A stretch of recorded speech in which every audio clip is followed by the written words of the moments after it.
गुजरात की राजनीति में 3 दिसंबर का दिन कांग्रेस के लिए बेहद अहम था। हजारों किलोमीटर की जन आक्रोश यात्रा का पहला चरण बीच राज्य में समाप्त होना था और इस समापन में एक बड़ा नाम मंच पर आने वाला था, सचिन पायलट। लेकिन राजनीति में प्लान बनाए जाते हैं, कहानी वक्त तय करता है। सचिन पायलट ने खुद कहा, मैं क्षमा चाहता हूं, मैं गुजरात में जन आक्रोश यात्रा में खुद उपस्थित नहीं हो पा रहा हूं। बहुत तैयारी की थी प्रदेश कांग्रेस कमेटी ने, आज समापन में मुझे आना था, लेकिन 5 घंटे एयरपोर्ट पर इंतजार करने के बाद मेरी फ्लाइट रद्द हो गई।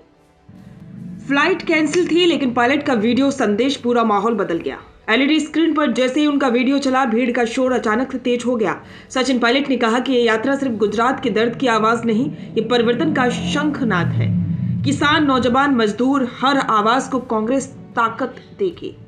गुजरात की कांग्रेस के नेताओं की माने तो भीड़ पायलट को सुनने के लिए तैयार बैठी थी। कार्यकर्ताओं ने पायलट के आने की उम्मीद की थी। वर्चुअल भाषण ने भी ऊर्जा दोगुनी कर दी थी। ये पहली बार था जब पायलट गुजरात की किसी बड़े राजनीतिक कार्यक्रम में इतनी बड़ी भूमिका में नजर आई।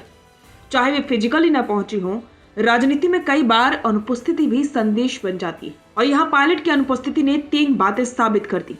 गुजरात कांग्रेस कार्यकर्ता उन्हें पसंद करते हैं, हाईकमान उन्हें राष्ट्रीय चेहरा बनाकर पेश कर रहा है। पायलट की राजनीति अब राजस्थान से बहुत आगे जा रही है। रिपोर्ट्स के अनुसार सचिन पायलट का गुजरात पहुंचना तय था।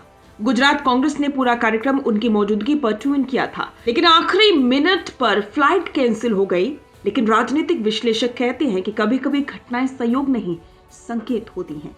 पायलट गुजरात नहीं पहुंचे, लेकिन गुजरात पहुंचकर भी कई नेता उस प्रभाव तक नहीं पहुंचते जो पायलट ने वीडियो के जरिए पहुंचा दिया। समापन सभा में पायलट का नाम लगातार भीड़ में गूंजता रहा। जिलाध्यक्षों, कार्यकर्ताओं और स्थानीय नेताओं ने साफ तौर पर कहा, पायलट का संबोधन इस यात्रा का सबसे प्रभावी हिस्सा था। इसमें 3 बड़े कारण दिखते हैं। पायलट राष्ट्रीय मुद्दों पर लगातार सक्रिय हैं। किसान, बेरोजगारी, भ्रष्टाचार, गुजरात की संघर्ष सूची वही है जो पायलट पिछले 2 साल से उठा रहे हैं। राहुल गांधी के पॉलिटिकल मॉडल के करीबी नेता। हाईकमान जिस लाइन पर आगे बढ़ रहा है, युवा, साफ छवि, जमीन से जुड़ाव, पायलट उस प्रोफाइल में फिट बैठते हैं। कार्यकर्ताओं में पायलट एक विजिबल विकल्प बन रही है। नेता जो जमीन से चलता हुआ दिखता है, भीड़ उसे अपना मानने लगती है। इस यात्रा का मुद्दा था अवैध शराब, किसानों का मुआवजा, बेरोजगारी, फिक्स्ड पे सिस्टम, महंगाई।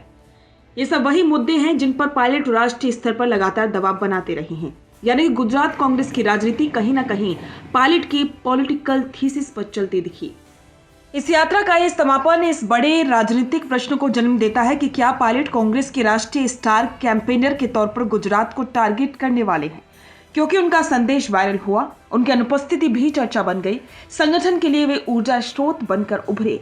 कार्यकर्ताओं ने खुले में कहा कि पायलट गुजरात आएंगे तो माहौल बदल जाएगा। यानी कि गुजरात कांग्रेस पायलट को सिर्फ एक वक्ता नहीं, बल्कि एक रणनीतिक नेतृत्व की तरह देख रही है। सचिन पायलट गुजरात नहीं पहुंच पाए, ये कहानी खत्म यही नहीं होती।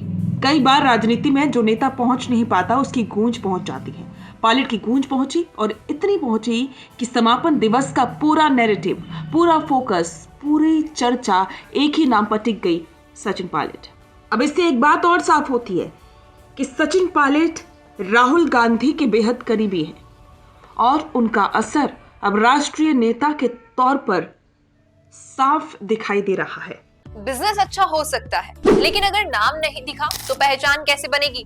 अब टेंशन छोड़िए, द फैक्ट इंडिया आपके बिजनेस को देगा वो पहचान जो पूरे राजस्थान में हर किसी तक पहुंचे। न्यूज चैनल पर विज्ञापन, पॉडकास्ट और प्रमोशन के जरिए आप सीधे 5 लाख सब्सक्राइबर और 10 करोड़ से ज्यादा व्यूज तक अपनी पहुंच बना सकते हैं। तो देर किस बात की, आज ही द फैक्ट इंडिया से जुड़िए और अपने बिजनेस को बनाइए हर घर का नाम।